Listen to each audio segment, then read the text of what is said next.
Halo guys, kembali lagi di Scary Stories. Film tentang bertukaran tubuh mungkin sudah sering kamu mendengarnya. Namun, bagaimana jadinya jika seorang gadis lugu yang bertukaran tubuh dengan seorang psikopat? Pastinya akan menjadi menarik. Film produksi Blumhouse yang dirilis Oktober 2020 kemarin oleh Universal Pictures ini berjudul Freaky. Skor yang tinggi, serta ulasan yang positif dari para kritikus membuat kamu harus menonton film satu ini. Dari itu, yuk langsung saja kita bahas, ini dia alur cerita Freaky 2020 Part 1.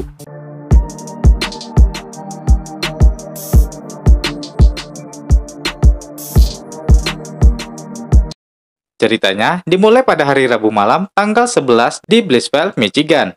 Pada saat itu, terlihat 4 orang remaja sedang berkumpul. Ini Gini, pemilik rumah. Ini Evan, kekasihnya. Ini Ishak, teman mereka. Dan ini Sandra, kekasih Ishak. Saat itu, Evan menceritakan tentang seorang psikopat mengerikan yang mulai meneror sejak tahun 1977 di kota itu. Dia bilang psikopat tersebut cukup lincah, sampai tidak mudah dilacak. Dia membunuh orang setiap tahunnya hingga sekarang. Dia disebut sebagai Blissville Butcher. Ishak menyepelekan hal tersebut, karena dia beranggapan pastinya psikopat itu sudah berumur. Jadi dia tidak takut dengan hal itu. Gini malah tidak mempercayai rumor tersebut. Dia tahu kabar tentang pembunuhan beberapa anak remaja tahun 90-an. Namun, 20 tahun kemudian tidak ada kabar pembunuhan apapun. Dan hal itu hanya menjadi cerita rakyat saja. Dia juga ngejelasin kalau pembunuhan waktu itu terjadi saat acara reuni. Jadinya setelah itu, setiap acara reuni, kematian para remaja tersebut selalu menjadi bahan pembahasan agar para remaja tidak pesta pora. Dan hal itu yang membuat dirinya menjadi jengkel. Saat menakut-nakuti Sandra, Ishak tidak sengaja menumpahkan minuman birnya. Gini menyuruh Sandra untuk membersihkan diri menggunakan soda di bar milik keluarganya. Sandra pun menumpang masuk untuk mencari dan ditemani Ishak. Di dalam, Ishak melihat koleksi yang terdapat di bar tersebut. Sandra ngejelasi kalau ayah Gini merupakan seorang kolektor seni. Ishak juga melihat ada sebuah belati kuno unik yang terbungkus di dalam box kaca. Di box tersebut tertulis nama Ladola. Ishak nanya lagi ke Sandra, siapa itu Ladola? Dia bertanya sambil mencoba membuka box yang tidak gampang dibuka itu. Sandra mengalihkan pembicaraan. Dia meminta Ishak untuk membantunya mencari soda. Ishak pun mencari ke ruang lain. Dia turun ke bawah yang menjadi gudang dari rumah itu. Sedangkan di bar tadi, Sandra sudah menemukan soda yang dia cari. Ishak terus mencari hingga menemukan beberapa botol minuman yang mungkin bisa ia gunakan. Saat melihat minuman tersebut, dia mendengar suara berisik di tempat itu, hingga membuat botolnya jatuh pecah karena terkejut. Dia yang mengira suara berisik tadi dari Sandra yang berada di atas, segera menyuruhnya turun untuk membantunya.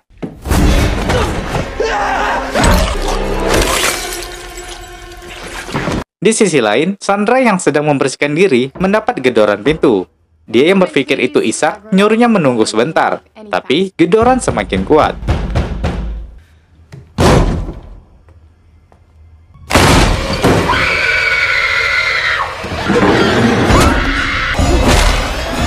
Di luar, Gini yang sedang bermain kesal karena Evan kelamaan. Dia pun pergi dan tetap disusul Evan untuk melanjutkan permainan tersebut.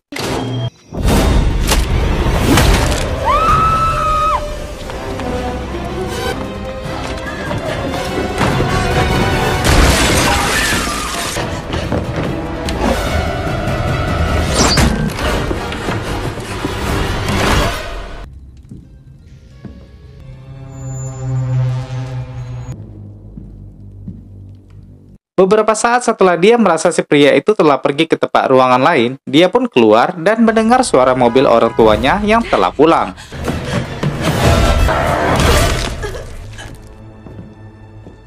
Setelah membunuh keempat remaja tersebut, si pria bertopeng ini membuka topengnya dan melihat ke sebuah barang antik milik ayah Gini yang menarik perhatiannya. Itu adalah belati yang bernama Ladola tadi, guys. Di luar, orang tua Gini melihat mobil teman anaknya berada di rumah.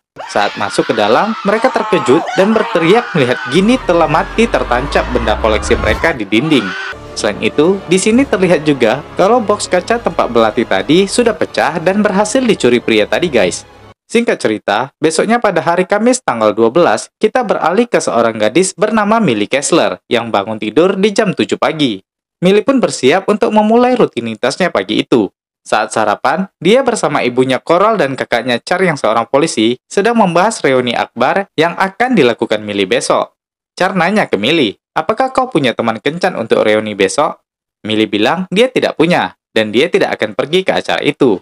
Ibunya yang kasihan kepada Millie mengajaknya jalan untuk menonton besok. Char tidak mendukung ibunya karena dia ingin adiknya bergaul dengan teman-temannya. Namun ya begitulah Millie, dia kurang pergaulan dan suka dibully. Dia hanya memiliki 2 orang teman yang setia kepadanya. Mereka adalah Nila orang kulit hitam dan Joshua yang gay. Mereka pun menjemput Millie untuk menuju ke sekolah. Setelah sampai, kedua temannya itu tetap mengajak Millie untuk hadir ke reuni besok. Namun, Millie sudah terlanjur janji dengan ibunya. Perbincangan mereka pun berakhir karena kelas mereka yang berbeda. Setelah masuk, Millie terlihat gugup. Ya begitulah kesehariannya saat akan berjumpa teman-temannya. Dan benar saja, dia pun mulai dikagetin. Dan kedatangan seorang teman yang sepertinya tidak begitu baik. Dia bernama Ryler. Awalnya, Ryler memuji baju yang digunakan Millie. Namun niatnya hanya membuli. Dia bilang baju itu sebelumnya dia lihat di sebuah toko tempat ibu Millie bekerja dengan harga yang didiskon menjadi murah. Setelah bangga dengan buliannya, dia pun pergi meninggalkan Millie. Perasaan Millie yang mulai kesal menjadi berubah saat orang yang ditaksirnya sedang berada di dekat loker. Pria itu bernama Booker Strode. Setelah mengambil perlengkapan dan menyapa dengan senyumannya, Booker pun pergi menuju ke kelas. Sambil melamun, Millie pun menuju ke kelasnya.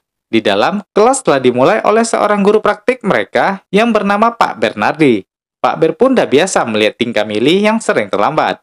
Oh ya, Millie ternyata duduk di sebelah Booker, guys.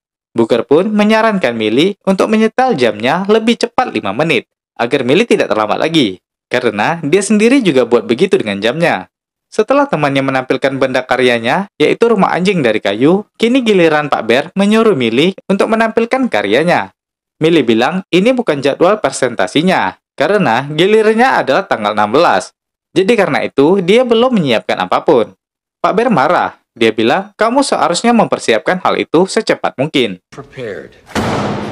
Millie hampir saja menangis dengan bentakan Pak Ber. Namun tiba-tiba, HP seisi kelas itu pun berbunyi termasuk Millie. Dia melihat ada pemberitahuan darurat tentang 4 remaja Blissfield yang ditemukan dibunuh secara mengenaskan. Pelaku masih berkeliaran. Pemberitahuan ini pastinya membuat semua remaja di kota itu ketakutan, karena kejadian menuju hari reuni seperti dulu akan kembali lagi. Malamnya, Millie berkumpul dengan kedua temannya untuk membahas pembunuhan itu.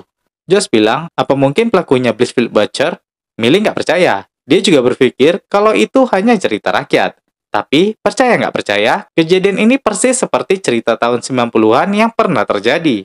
Millie mengalihkan pembicaraan. Dia bilang pihak sekolah pasti membatalkan acara reuni.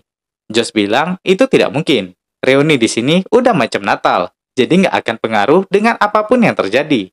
Ya benar saja, para murid tidak memperdulikan berita psikopat itu. Acara perlombaan di sekolah tetap berjalan macam tidak ada kejadian apapun.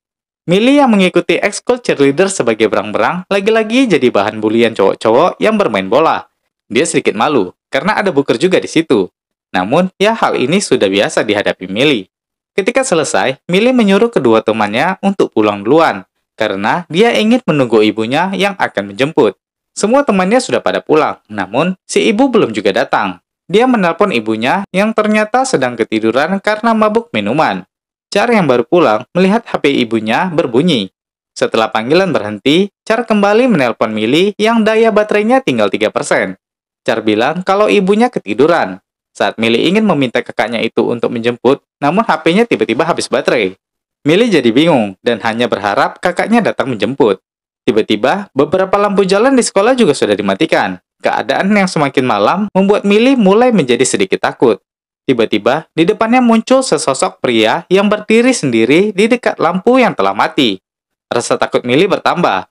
Dia berharap itu bukanlah si penjagal. Namun, cahaya memperlihatkan kalau si pria menggunakan topeng dan membawa belati.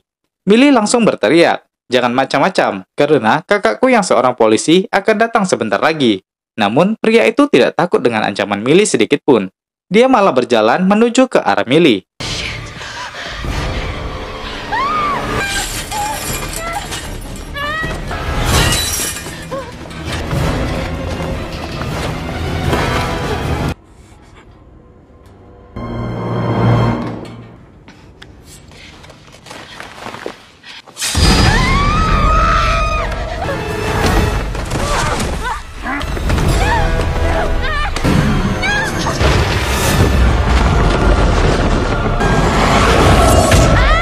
Setelah berhasil menusuk Millie, pria itu juga terlihat terluka. Tiba-tiba, Char datang dengan membunyikan tembakannya. Si pria langsung lari meninggalkan belati yang dicuri sebelumnya. Millie bilang ke kakaknya kalau pria itu juga tiba-tiba terluka. Kakaknya langsung membawa Millie ke kantornya dan mengamankan belati tersebut. Tidak berapa lama, ibunya pun datang. Char kesal dengan kelakuan ibunya, namun semua sudah terjadi. Belati itu sendiri diamankan di kantor. Sedangkan Millie masih memikirkan apa yang terjadi kepada pria itu saat penusuknya. Setelah pulang, Char ribut dengan ibunya. Millie yang tidak ingin mendengar ribut mereka langsung pergi tidur. Saat dia tidur, terdengar suara yang mengatakan, "Tidurlah hingga pagi dan beristirahatlah." Kata-kata itu juga menyebutkan kata Ladola. Millie mendengarnya, dan kemudian dia bermimpi tentang hal yang terjadi kepadanya tadi. Tepat jam 12 malam, mimpinya pun berakhir, dan dia tertidur hingga terbangun pada pagi harinya.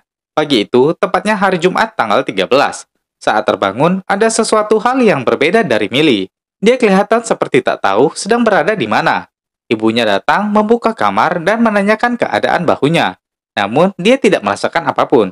Ibunya pun segera ke bawah untuk mempersiapkan sarapan favorit Millie. Millie masih merasa ada yang aneh. Dia melihat foto di samping tempat tidurnya dan melihat ke cermin sambil memegang dadanya yang terasa berbeda. Nah, di sini sebenarnya kita udah bisa menebak guys, kalau ini bukanlah Millie, tapi si penjagal yang telah berpindah ke tubuh Millie. Di sisi lain, psikopat tadi juga terbangun dan merasa aneh. Dia tidak tahu berada di mana. Setelah mendengar suaranya, dia juga merasa asing sendiri. Apalagi tempat itu begitu menyeramkan baginya. Ya, ini adalah Millie guys, yang udah pindah ke tubuh psikopat semenjak jam 12 tadi malam.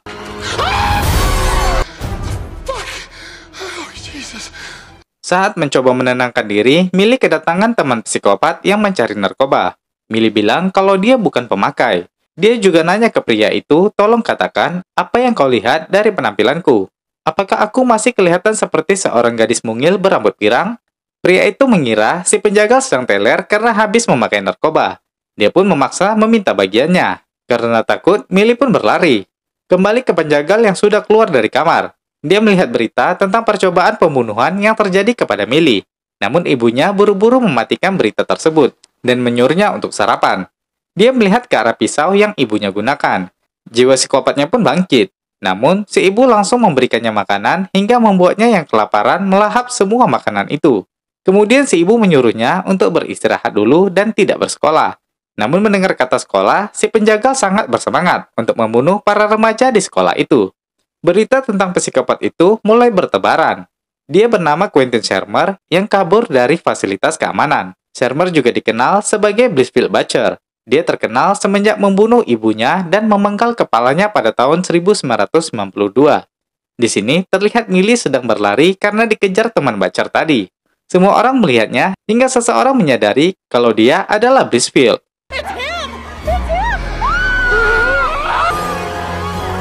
Blissfield sendiri sedang bersiap-siap untuk ke sekolah Millie. Dia tidak tertarik dengan pakaian Millie, hingga dia menemukan sebuah jaket yang tak pernah Millie pakai.